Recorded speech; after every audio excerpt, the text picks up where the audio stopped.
Hey fam, welcome to the Faith and Fandom podcast. Today we're doing an audio chapter of the rough draft of Tears of the Kingdom, Brightblooms in the Depths.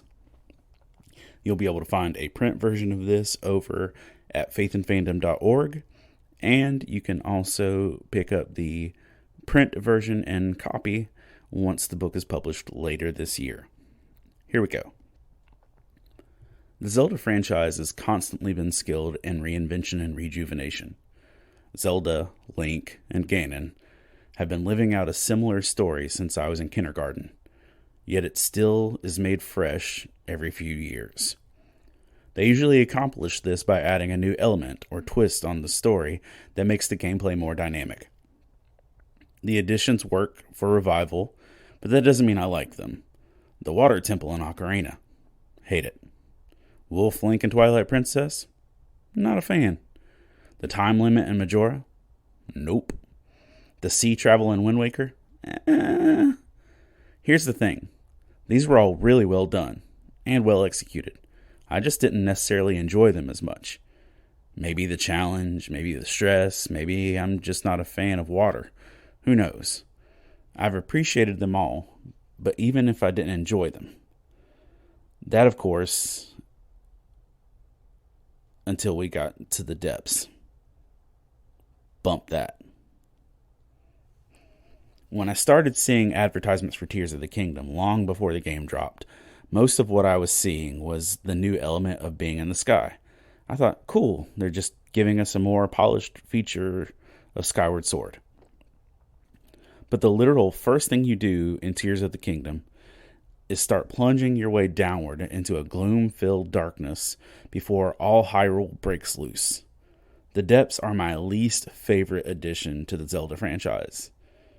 It is absolutely a great addition, but my least favorite, which probably means they are doing their job well. Being plunged into a dark void where everything around you is toxic and there is unseen danger lurking in every corner? Nope. See, I'm mentally prepared for that when I'm playing Resident Evil. I have that mindset ready to expect that. I wasn't ready for that in my happy chaos of Hyrule. I genuinely began to dread knowing that I would have to be spending time in the depths. In fact, I took the time to unlock the entire surface area on the map, as well as a good region of the sky and the first 4 temples before I ever really began consciously going into the depths when it wasn't required. The uncertainty, the anxiety, the tension, the literal despair. I just didn't want to voluntarily spend my time in the darkness. As much as that seemed like a reasonable desire for my Zelda gameplay, it's even more so a practical instruction and expectation for what Jesus calls us to as believers. John 12:35. So Jesus said to them, "The light is among you for a little while longer. Walk while you have the light, lest darkness overtake you. The one who walks in darkness does not know where he is going." John 11:10. But if anyone walks in the night, he stumbles, because the light is not in him. Jesus warned on multiple occasions that walking in the darkness could lead you to stumble, because you don't know where you're going. You don't know what is waiting for you to stumble over.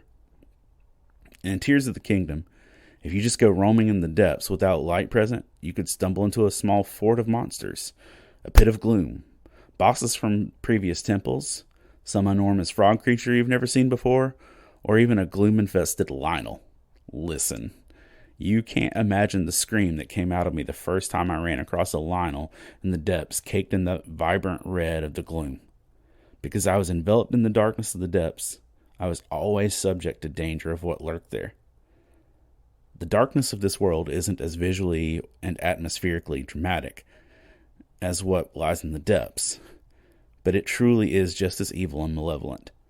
It may be beyond our visual scope, but the spiritual darkness is as thick and present in our day-to-day as the gloom is in the depths.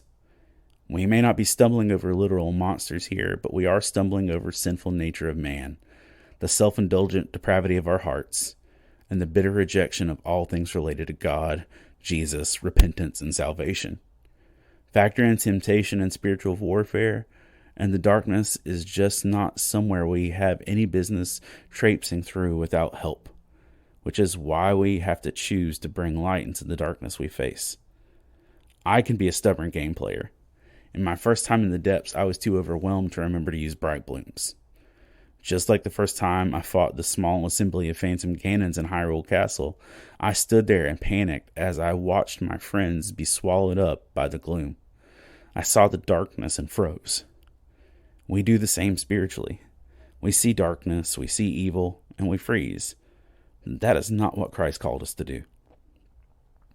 John 8:12. Again, Jesus spoke to them, saying, I am the light of the world. Whoever follows me will not walk in darkness, but will have the light of life. John 1:5. The light shines in the darkness, and the darkness has not overcome it. Ephesians 5:8. For at one time you were darkness, but now you are light in the world. Walk as children of light. Jesus and Paul both instruct us to walk in the light, to walk with the light, and to bring light into the darkness. That as believers we are fully equipped as those who know him to shine his light in the dark places. In the depths, I would literally develop finger cramps, keeping the motions to throw or arrow Brightblooms into the darkness. Every little circumference of light made the darkness that much more bearable. The same concept is relatable as we share the light of Christ. Sadly, we can't just chuck a physical manifestation of the light in the face of the darkness. Our Brightblooms look a lot more like bringing encouragement in the midst of a negative situation. Our Brightblooms look like carrying others' burdens. Our Brightblooms look like service, sacrifice, hope, and speaking truth in love. Every action and attitude where we bring the light of Christ into dark circumstances, it's one more section of life that is no longer shrouded in darkness. Psalm 18:28. For it is you who light my lamp.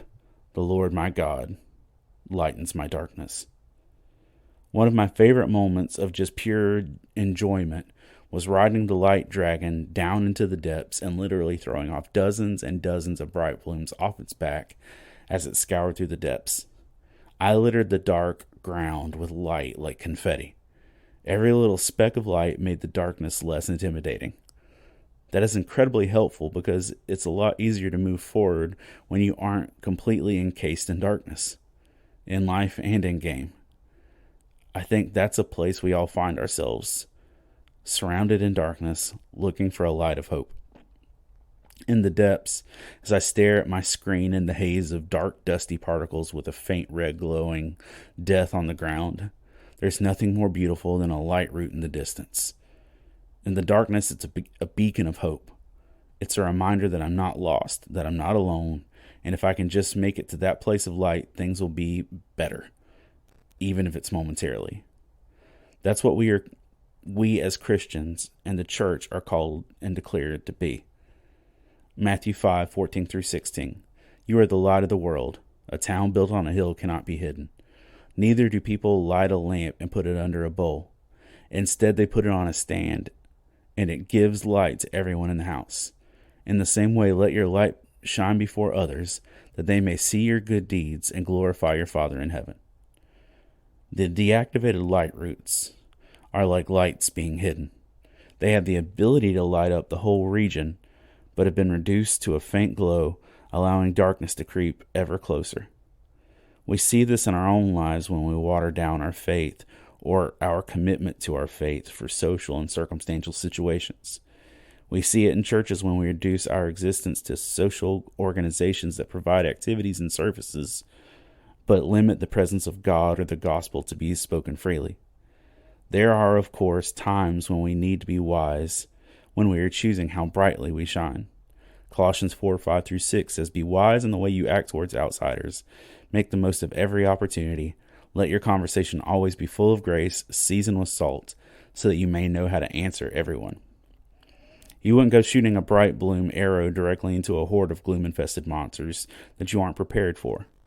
But we can't get comfortable just being dimmer for the sake of convenience and the lack of confrontation. Some people prefer living in the darkness. Some people enjoy the secrecy and lack of accountability, and to them, light is just offensive because it makes their actions visible. That's why the Yiga clan basically have set up shop in the depths.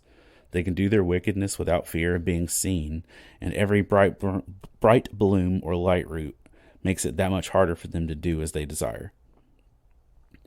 John 3:19-21. And this is the judgment. The light has come into the world, and people loved the darkness rather than the light, because their works were evil. For everyone who does wicked things hates the light and does not come to the light, lest his works should be exposed. But whoever does what is true comes to the light, so that it may be clearly seen that his works have been carried out in God. That's why it happens so often in our lives when things are off, or people are distant, or altogether ghosting, because they are more comfortable in the dark. Minor spoilers ahead. No major endgame spoilers, but minor spoilers. Not only in the Yiga clan roaming around in the depths, but it makes all the more sense that Ganon would make his home in the depths. When I first heard that, I was absolutely defeated. I hate fighting moblins in the darkness of the depths and gloom. There's no way I actually wanted to face Ganon there. But that's exactly what has to happen.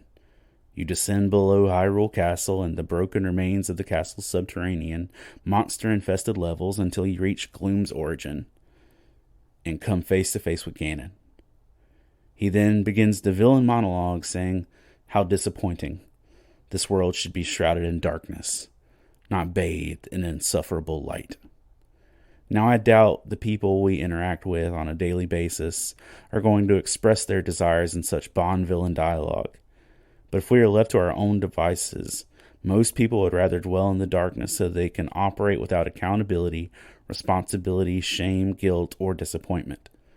I'm not a fan of shaming people for anything or operating out of fear in any capacity, but I think it's a good indicator of our heart and spirit that if we want to hide what we do, we shouldn't be doing it.